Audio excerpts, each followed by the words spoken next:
Bună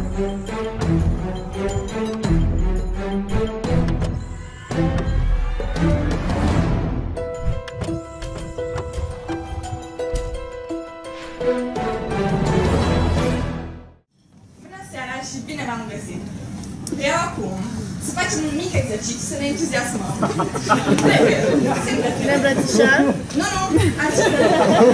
Puteți să vă îmbrățișați chiar de lipsă. Un mic exercițiu. Plecați mâinile bine, repede. Ok. Acum 20 de ani a venit pe lume un suflet. Eu nu știu de ce a venit, dar și-a dat seama că drumurile din viața ei erau foarte înzăpezite și parcă nimic nu mai mergea așa cum era plănuit să meargă și parcă nu era destulă iubire, parcă tot timpul trebuia să fie mai multă iubire decât era și niciodată nu era așa. Și când tot era negră și ceață și nu mai era nimic în jurul meu, nici un pic de iubire, am descoperit o luminiță. Unde era luminița? Cineva îmi spunea, Miruna, și la fel ca voi toți, aveți niște talente înăuntru vostru, niște talente care trebuie descoperite și puse în practică, să faceți ceea ce vă place acum. Așa mi-a atras inima un semnal de alarmă și mi-a spus, Miruna, nu mai căuta iubirea în exterior și în alte lucruri. Caută-o în tine și în ceea ce îți place ție să faci, pentru că acolo stă iubirea în tine.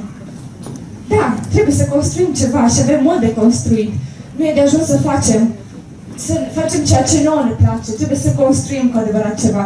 Dar călătoria este plăcută și aici trebuie să o aduc în discuție pe doamna Mihaela Bar, care spunea portocalul nu se străduiește să facă portocale, ceea ce înseamnă că drumul este mult mai ușor făcând ceea ce îți place cu talentele născute. Pentru că toți avem o misiune personală.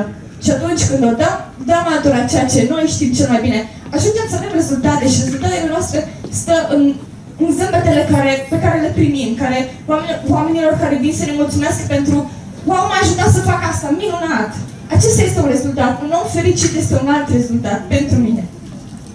Ajung să devin inspirație în momentul în care inspir comunitatea ta întreagă, dar poți să fii o sursă mare de inspirație și lucrurile pot să fie foarte roz până la un moment dat, când apare acel șoc de deznădejde, de lipsă de speranță și parcă nimic nu mai contează. Și atunci ne speriem. De ce ne speriem? Că nu mai găsim iubirea din noi, că nu mai găsim puterea.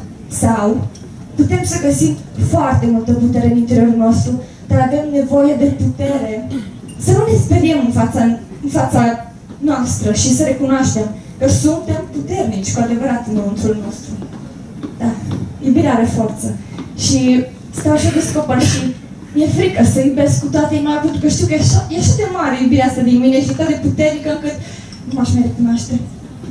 Dar, dacă ne iubim și dacă împărțim așa puțină iubire, ajungem să fim proprii noștri eroi. De ce? Pentru că ajungem să creștem și să vedem că oameni n-au mai călcat pe acel drum pe care trebuia să fie călcat. Dar călătoria ne aparține nouă înșine și numai noi putem să facem călătoria în locul nostru. Nimeni nu va veni să mănânce în locul nostru la miaz.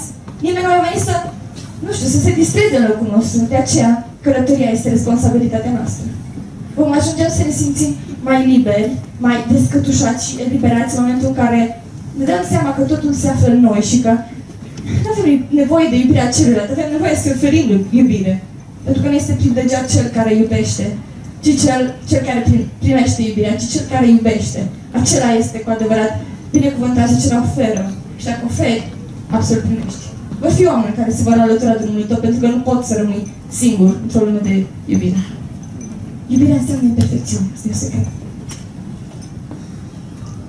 Iubirea înseamnă imperfecțiune și atunci vei ajunge să crești spiritual mult mai mult și pe toate planurile în momentul în care iubești. Pentru că atunci ești relaxat și poți să primești toate oportunitățile de care tu ai nevoie să evoluezi în cel mai sigur mod. Desigur, drumul nu este ușor, dar trebuie făcut de tine, pentru că este al tău. Este darul primit de la divinitate. O călătorie pe care trebuie să o faci, pentru că e cea mai frumoasă călătorie. Și viața îți va surâde. De ce? Ca să te aplaude, ca să spună, uite cât de mult ai crescut și cât de multe poți să faci. Viața surâde în momentul în care oferi. Și nu poți să oferi ceva cu adevărat și cu toată inima decât dacă acel lucru conține parte din iubirea ta. Și iubirea ta stă ascunsă în talentele tale. Acesta este mesajul meu pentru ziua de azi cu încă un pies. Înțelege-te pe tine însăți. De ce ești nervos atunci când ești nervos? De ce ești trist atunci când ești trist? De ce ești supărat atunci când ești supărat? De ce te enervezi atunci când te enervezi? Toate își au o rădăcină și toate ce ne înțelegem pe noi, putem să ne iubim. Vă mulțumesc și nu uitați să vă iubiți, mai ales atunci când vă este mai greu. Seara bună!